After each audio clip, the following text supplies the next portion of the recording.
10 random magic cards, day 147. Happy Tuesday, everybody. Igby's down here. You can't see him, but I swear he's down here. First card of the day is Order of Yawgmoth. This from Urza's Saga. It's only 20 cents, though. Must not be one of the good ones from Urza's Saga. This is 4 mana, 2 and 2 black for a 2/2 knight. It's actually a Phyrexian zombie knight nowadays. Order of Yawgmoth cannot be blocked except by artifact creatures and black creatures. We call that fear now. Whenever Order of Yawgmoth successfully deals damage to a player, that player chooses and discards a card. Did you catch it? Did you catch it? This just says whenever it deals a damage to a player, not combat damage, any old damage. So if you're able to deal damage with this outside of combat, they're going to have to discard cards, which could actually get ugly depending on what you're doing. It could be as easy as Fire Whip or some other effect that gives it the ability to deal damage to any target.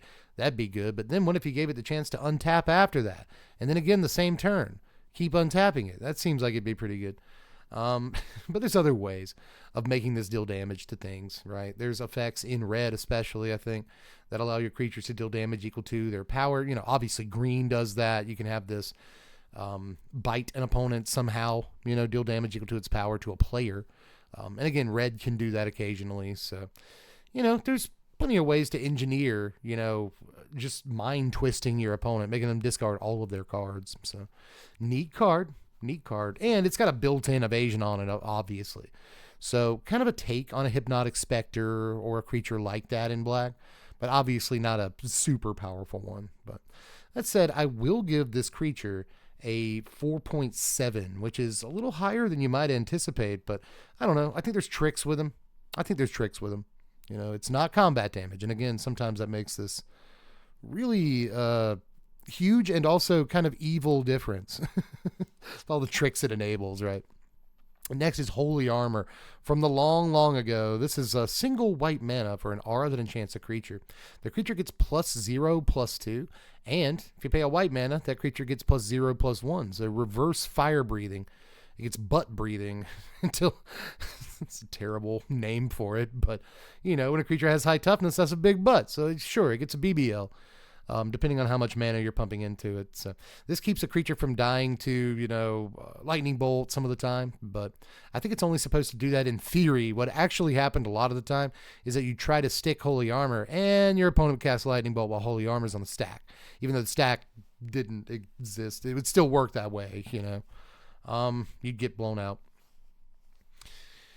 I can't give Holy Armor very much. We just did Unholy Strength the other day, and I give that card, like, you know, relatively high score. 1 mana for +2/+1 is still pretty good, you know.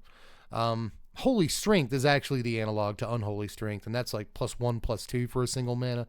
This even worse, I think, than both of those cards.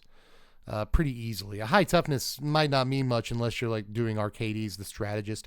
And by the way, if you are in Arcades the Strategist, pretty good aura to maybe try to stick from time to time, so I don't hate it there. But either way, I will give this a I know you're all waiting with bated breath, right? By the way, the Melissa Benson art is awesome. Look at his helmet with the giant horns. Sick. But this is like a 2. This is like a 1. No, this is like a 2. This is like a 2.1. Because again, like butt breathing is something. It's not terrible, you know.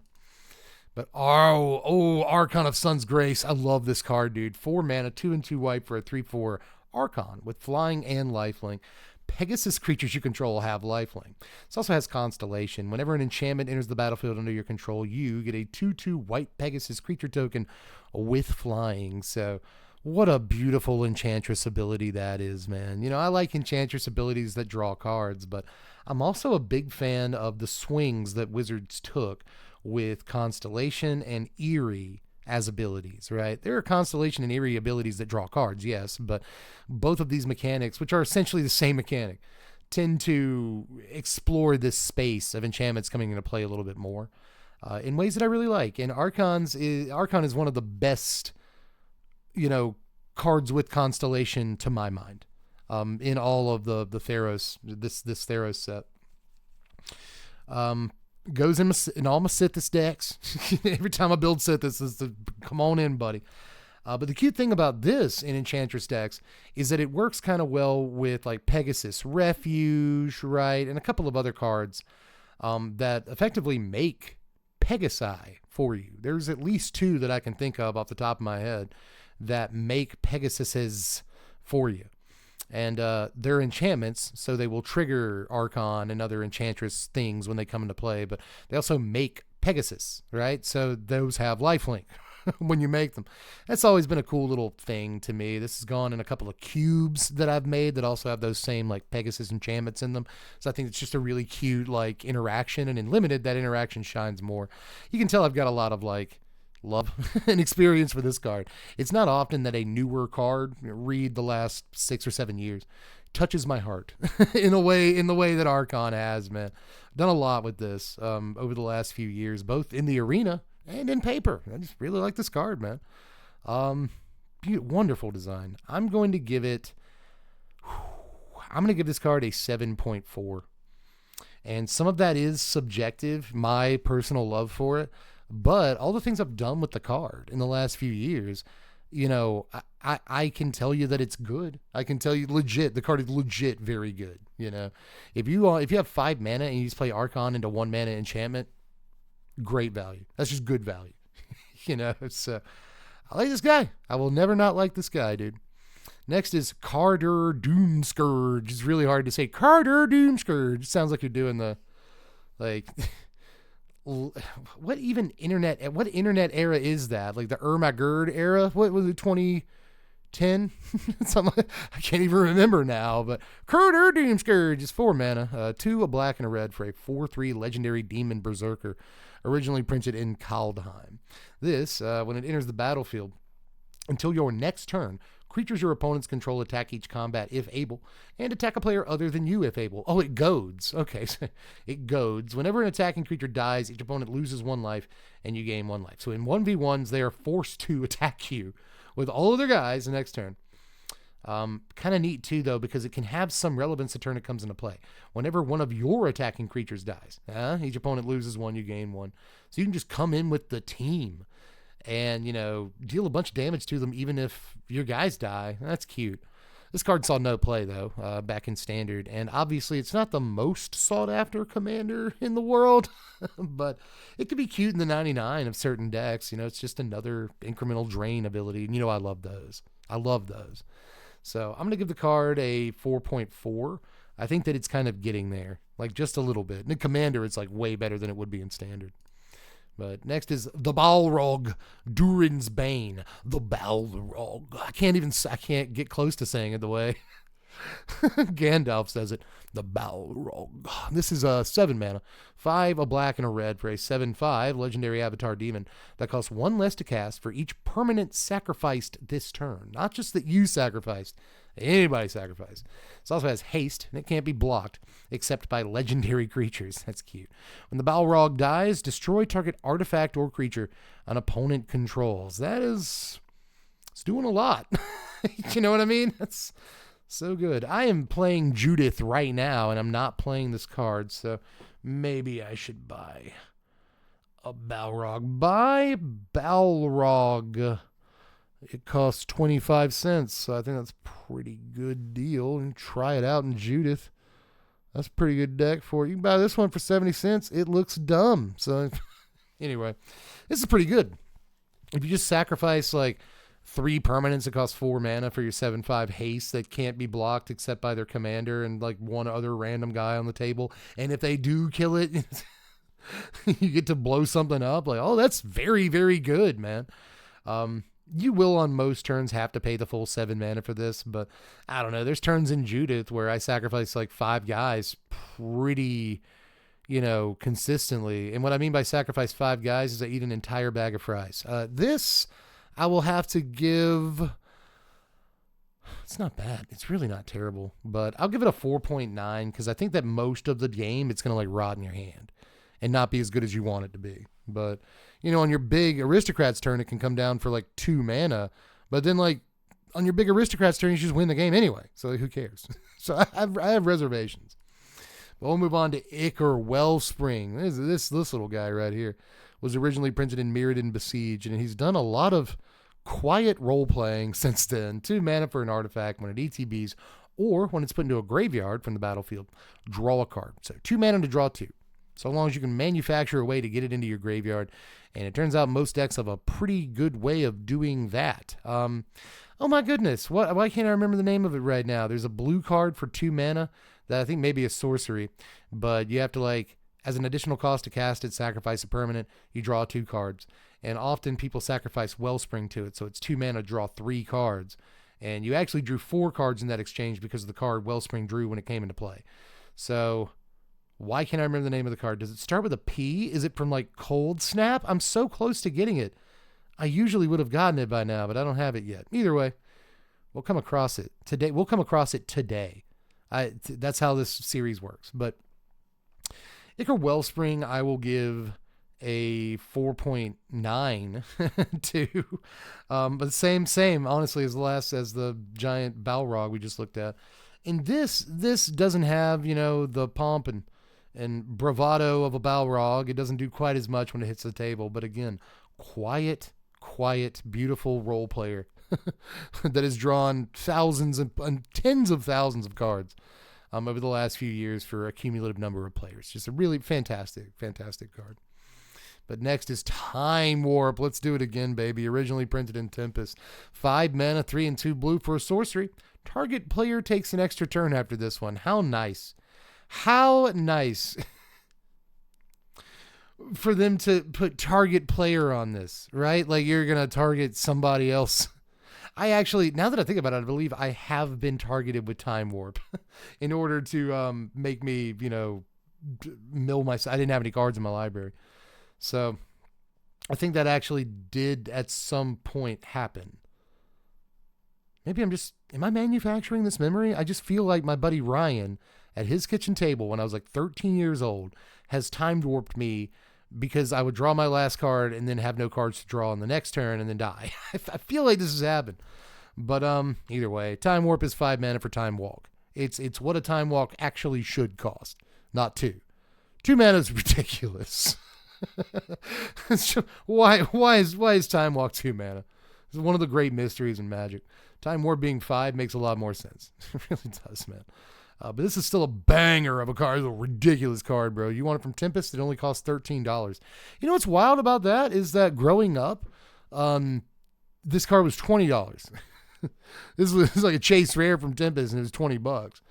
But now it is less than that, man. It's been reprinted a good bit, but most versions of it stick around like $10, $12. You can get it from Starter 99 for $10. And I think that's a cute version of it. But Tempest will always be my favorite. It really will, man. And $13 is actually not a terrible deal for this card. I'd go for it right now. But Time Warp, I have to give like, ask the audience first. Ask the audience. What do you give Time Warp? I want to know. I feel like this will actually be some spread, but I don't think it'll go below like 6.5. And that would be a very conservative estimate, I don't think it'll go above like a 9, but I think that would be a very high estimate. So with all that in mind, I'm going to give Time Warp an 8.5. That's as high as I'm going to go on this, but I do think you need to go pretty high on Time Warp. Like what does Time Walk get? 10? That's one of the, if we ever see Time Walk, it'll be one of the very few 10s I ever give out. So Time Warp is at least an 8.5. This is a ridiculous Magic card, dude. 2.5 times as much to cast as Time Walk. So that's my rebuttal. So taking an extra turn is crazy. Next is Linvala, Shield of Seagate. I kind of miss her, like a little bit, man. This is a 3 mana angel. It's legendary. 1 a white and a blue for a 3/3 flyer. At the beginning of combat on your turn, if you have a full party, choose target non-land permanent an opponent controls till your next turn. It can't attack or block, and its activated abilities cannot be activated. Don't worry about what having a full party means. If you sacrifice Linvala, you choose Hexproof or Indestructible. Creatures you control gain that ability until end of turn. That's the good part of the card. That's okay. Detaining a card if you have a full party is fine, I guess. And Linvala's a wizard, so that's part of a party. What is it? Wizard, warrior, rogue, cleric. Is that correct? Wizard, warrior, rogue, cleric? I think it might be correct. But if you have all of those guys out, then you can detain a thing. But again, man, a 3 mana 3/3 flyer that is an angel, by the way. You don't see a ton of amazing 3-mana angels. So if you're playing angels, you have to keep your eyes out for them. This is one. But yeah, just a 3-mana 3/3 flyer that sacks to save the team from a sweeper or to save an important guy from a removal spell. That's ridiculous. That just seems very good to me, man. And I played this card in Standard a good bit in the arena. Had a lot of success with it, dude. I'm not sure why it never truly caught on in Standard, because I thought the card was great. I think people just wanted to maximize the value of it with the party aspect, but I think this card was much better than sort of it got any credit for in Standard. And I still think it's a decent card, too. So I'm going to give Linvala a 5.4. No, I'm not going to go that high. We'll go 5.25 on Linvala. I do think this is better than the average Magic card, to say the least. So good stuff, dude. But next is Loyal Unicorn from Commander 2018. This is 4 mana. Look how the color palette completely changes from these two versions. That's wild, dude. I wonder how Vulcan Baga feels about that. This is the original tint they used on the art. 4 mana, 3 and a white for a 3/4 unicorn with vigilance. This also has Lieutenant at the beginning of combat on your turn. If you control your commander, prevent all combat damage that will be dealt to creatures you control this turn. Other creatures you control gain vigilance until end of turn. Nasty. It's only 20 cents. Seems pretty good, man. If you control your commander, just pour in with the boys and don't care. Even if you lose the unicorn in combat, like, you don't lose this ability. The ability procs and it just happens.